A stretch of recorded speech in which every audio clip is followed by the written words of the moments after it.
Azok, akik ismernek, tudják rólam, hogy imádom a Csillagok háborúját. Ez az imádat azonban nem csak a film karakterei, története, látványvilága és hangulata miatt alakult ki. Amikor kicsi gyerekként először láttam a Star Wars azokon a szétnyúzott, kifakult VHS szalagokon, egyből beleszerettem a filmkészítésbe. Nem csak a Csillagok háborúja filmekbe, hanem magába a filmezés alkotói folyamatába. Már az első alkalommal is azon gondolkodtam, hogy vajon hogyan csinálták, hogyan érték el ezeket az akkor hihetetlennek számító felvételeket. Aztán 1997-ben megjelent az első digitálisan felújított verzió a filmekből, és ott már egy kicsit közelebb kerültem a válaszokhoz.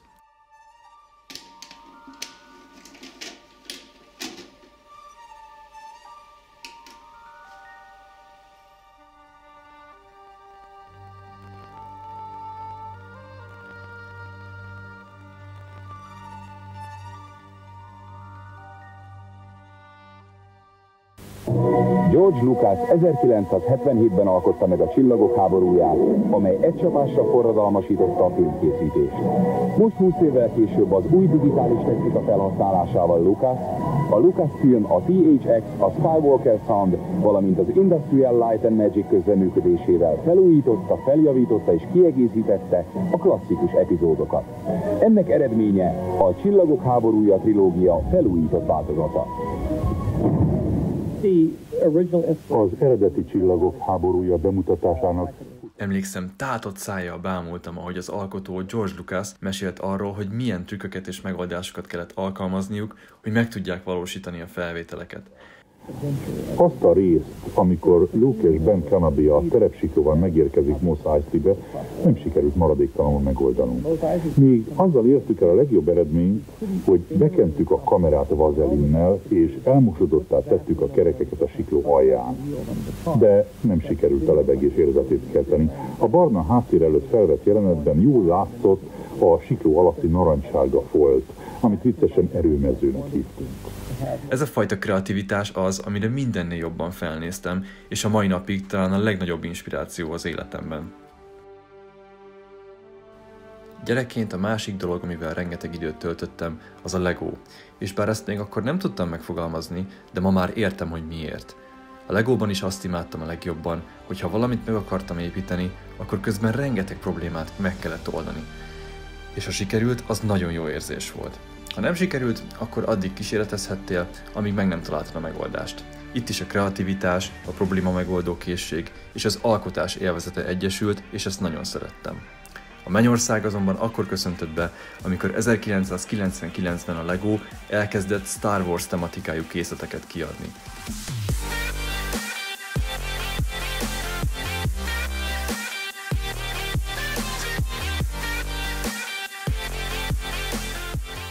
A gyerekkorom két legkedvesebb dolgát egyszerre élvezhettem, és hát mondanom sem kell, hogy innentől kezdve csak még jobban szerettem legózni is. Az évek alatt pedig elég szép kis gyűjteményem lett különféle Star Wars-os relikviákból, és ezeken belül is egy adott tárgy köszönt vissza újra és újra. Az 1000 éves sólyom. Számomra ebben az űrhajóban testesült meg minden, amit a Star Warsban imádtam. A hajó dizájnja azonnal felismerhető, kézzelfogható, valódi hatású. Teljesen elhittem gyerekként, hogy ez egy valódi jármű is lehetne. Ez részben azért is volt, mert a film megmutatta, hogy ezt a hajót karban kell tartani, ahogy egy valódi gépet is, és olykor, ahogy minden bonyolult szerkezet, meg is tud hibásodni. Imádtam a hangját, a manővereit, és ha a hőseink igazán nagy bajban voltak, akkor a sólyom jelent meg, és az mentette meg a helyzetet. Valódi karakter volt a filmekben, és talán ez a legikonikusabb űrhajó, amit a popkultúra valaha is látott. Mióta a film 1977-ben megjelent, generációk fantáziáját ragadta meg, és rengeteg gyereknek változtatta meg az életét, többek között az enyémet is. Ezért van ebből a hajóból ennyi makett a polcomon, mert ez számomra nem csak egy űrhajó egy filmből, hanem egy szimbólum. A boldog gyerekkor szimbóluma, a kreativitás és az alkotás szimbóluma. Rengeteg élményem fűződik hozzá, csináltam vele 3D-s animációt, kimentünk Bécsbe, hogy megnézzük az eredeti makettet, és tavaly a barátaimmal és a családommal megépítettük a Lego verziót is. Azt gondoltam, hogy ezzel végeztem a sólyommal. Nem, van még más is. Hölgyeim és uraim, engedjétek meg, hogy bemutassam a világ legnagyobb LEGO készletét.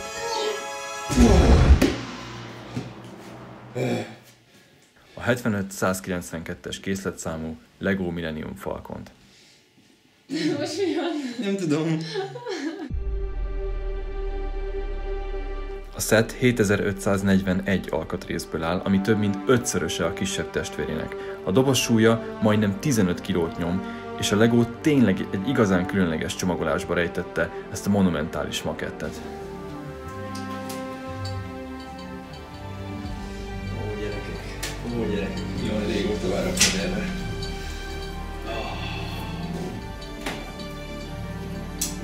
De menő! Jézusom! Mi? Mi? Ez komoly, Zoli!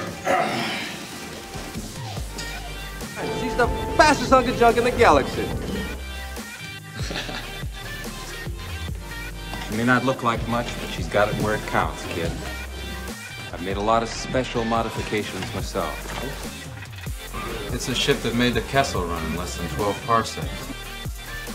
Az összerakási útmutató első fejezete a sólyom történetét és a LEGO tervezőkkel készített interjúkat tartalmazza. Ezután következett az összerakás, ami több mint 20 órát vett igénybe. Jézusom, gyerekek! Ez valami is.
Azt hiszem, hogy a végeredmény magáért beszél. Elképesztően néz ki a makett élőben. Hatalmas élmény volt összerakni, igazi csapatmunka volt, és mindenkinek nagyon köszönöm, aki segített.